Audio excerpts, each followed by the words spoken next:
peristiwa unik, menarik hingga tragedi terjadi selama sepekan ini. Rangkaian peristiwa tersebut kami rangkum dalam segmen On This Week malam ini.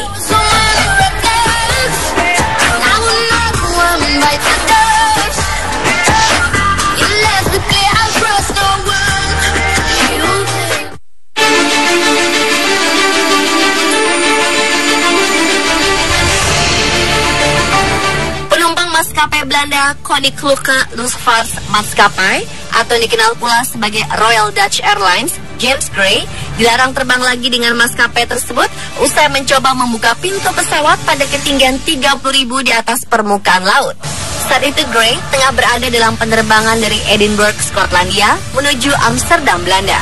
Ia berniat menggunakan toilet, tetapi ia salah membuka pintu. Ia justru hendak membuka pintu pesawat. Menurutnya, ia hanya mencoba menyentuh gagang pintu karena menyangka itu pintu toilet.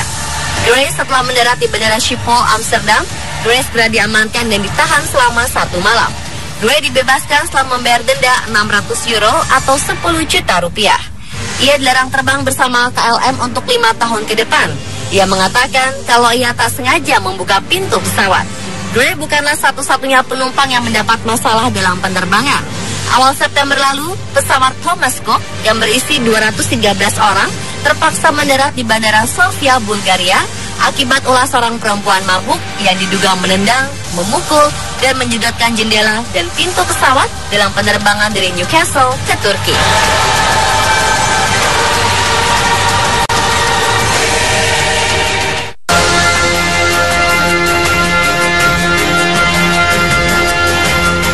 Mansuran Mai sudah dinyatakan meninggal selama 8 jam sebelum tiba-tiba ia mulai kembali bernafas dan berbicara.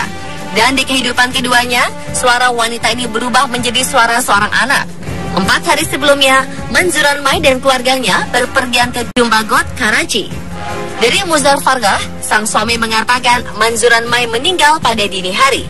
Setelah 8 jam, ia dibawa ke kamar jenazah di Sohrabgord untuk ritual gusal atau pemandian jasad. Saat persiapan untuk gusal, Mansuran Mai tiba-tiba hidup kembali dan mulai berbicara dengan suara seorang anak kecil. Beberapa orang tampaknya yakin bahwa Mansuran Mai tidak pernah meninggal. Dia kehilangan napasnya karena tidak ada dokter yang mengkonfirmasi kematiannya. Tapi kemudian muncul anggapan bahwa ia dirasuki oleh jiwa seorang anak.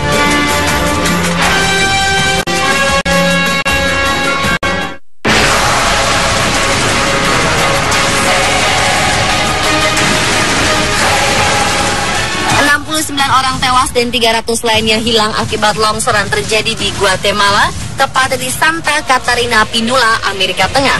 Tanah longsor ini melanda kota Santa Catarina Pinula dan desa kecil El Cambraidos yang berjarak 15 km Guatemala City. Sekitar 34 orang berhasil diselamatkan dari puing longsor dalam keadaan hidup, sedangkan 25 orang lainnya mengalami luka-luka akibat bencana alam ini. Pihak kepolisian setempat menyebutkan 300 yang masih hilang masih dalam pencarian. Di antara korban tewas, 3 orang merupakan anak-anak. Dilaporkan AFP, Minggu 4 Oktober kemarin, upaya pencarian para korban masih terus dilakukan. Laporan orang hilang pun terus bertambah. Tim Search and Rescue atau SAR, polisi, dan tentara masih terus berusaha mencari korban lain yang tertumpuk di balik reruntuhan bangunan. Kendati begitu, keluarga korban mengaku bila mereka masih mendapat kiriman pesan singkat dari sanak saudara yang diyakini masih terperangkap longsor pasca 24 jam insiden berselang. Disampaikan otoritas tempat bahwa hujan deras yang terus melanda kawasan tersebut memicu meluapnya air sungai setempat dan memicu tanah longsor. Pemerintah setempat menyatakan telah merekomendasikan kepada warga yang tinggal di sekitar sungai untuk direlokasi ke lokasi yang lebih aman. Insiden ini bukan kali pertama terjadi di Guatemala ketika musim penghujan tiba. Tercatat 29 orang menjadi korban jiwa dan 9.000 rumah rusak parah pada longsor tahun lalu.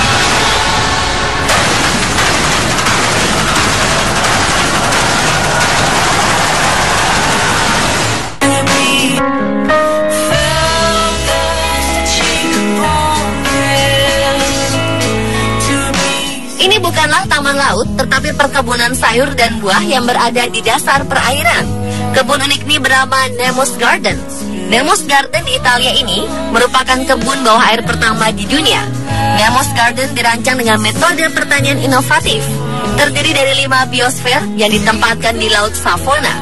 Biosfer ini mengapung pada kedalaman 6 hingga 11 meter dan dipantau oleh Ocean Reef Group dengan webcam. Sebuah panel sensor merekam dan mengirimkan data perkembangan tanaman dalam biosfer secara berkala. Seluruh data dipublikasikan di internet dan bisa diakses oleh siapa saja. Biosfer ini dimanfaatkan untuk menanam stroberi, basil, kacang-kacangan, bawang putih, dan selada. Untuk pengairan, ada saluran khusus yang menampung air di bagian atas biosfer. Saluran ini akan mengalirkan air ke tumbuhan dalam biosfer secara berkala. Tujuan utama proyek ini adalah menciptakan sumber alternatif untuk produksi tanaman di area dengan kondisi lingkungan yang tidak memungkinkan untuk menumbuhkan tanaman lewat pertanian konvensional. Mungkin suatu saat bisa dicoba di sini ya pemirsa.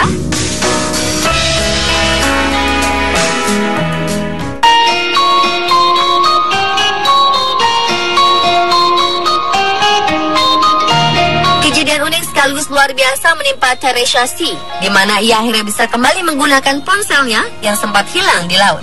Ajaib, karena ponsel tersebut dikembalikan oleh seekor lumba-lumba. Insiden ini bermula ketika C hendak mengambil gambar dengan lumba-lumba di Pulau Blue Lagoon, Miami, negara bagian Amerika Serikat. Ia meminta temannya untuk memegang telepon genggamnya. Keasyikan mengambil foto, ponsel yang dipegang temannya tak sengaja jatuh ke laut. Si pun hanya bisa pasrah dan mengira ponselnya tak lagi kembali. Namun tanpa disangka, mamalia laut yang sangat cerdas ini mengambil ponselnya dan mengembalikan pada teman Si. Si kemudian mengunggah fotonya bersama si lumba-lumba ke akun jejaring sosial Instagram miliknya. Dan seorang temannya sempat mengabadikan momen luar biasa ini saat si lumba-lumba mengembalikan ponsel milik Si.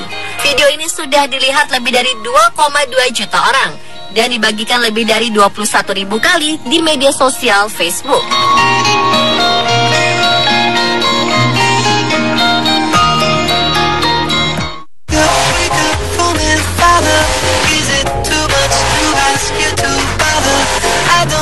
Sebuah keluarga yang terdiri dari 7 orang terlihat menaiki sebuah sepeda motor di Wuhan, Tiongkok. Dalam foto yang beredar, seorang perempuan terlihat membonceng 6 orang di atas satu sepeda motor. Mereka terdiri dari 5 anak-anak dan seorang lebih tua. Pengguna media sosial lain mengecam perbuatan keluarga itu sebagai tindakan berbahaya. Mereka dilaporkan naik sepeda motor dari desa menuju sebuah kota di provinsi Jiangxi pada 27 September lalu. Dalam foto terlihat 2 anak duduk di depan dan 4 orang lainnya berada di belakang si pengendara.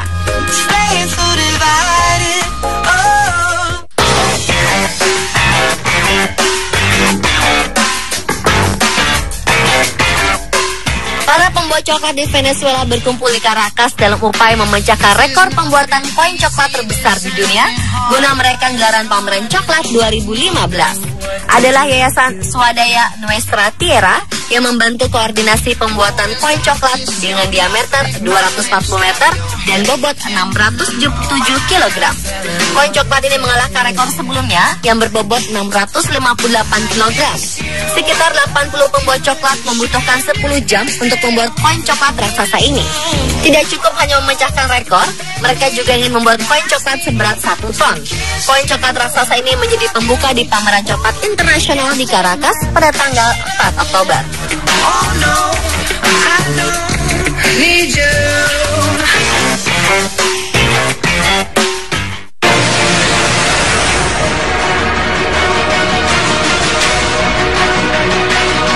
Seorang laki-laki bersenjata telah menewaskan sedikitnya 10 orang dan melukai 7 lainnya di sebuah kampus di negara bagian Oregon. Penembakan yang terjadi 1 Oktober ini terjadi di gedung Saint Amqua Community College di kota Roseburg, Oregon. Polisi mengatakan seorang tersangka penembak yang berusia 26 tahun turut tewas setelah terjadi baku tembak dengan polisi. Sumber menyebutkan nama tersangka pelaku penembakan adalah Chris Harper Mercer. Seluruh kawasan ini kemudian dikarantina dan orang-orang dianjurkan untuk menjauhi kampus tersebut yang terletak sekitar 250 km dari ibu kota Oregon, Portland. Polisi negara bagian dari polisi kota serta detektif sedang menyelidiki kasus ini, tetapi mereka belum menyebutkan motif di balik serangan itu. Pemirsa, telah rangkaian peristiwa yang terjadi selama sepekan yang kami rangkum untuk Anda.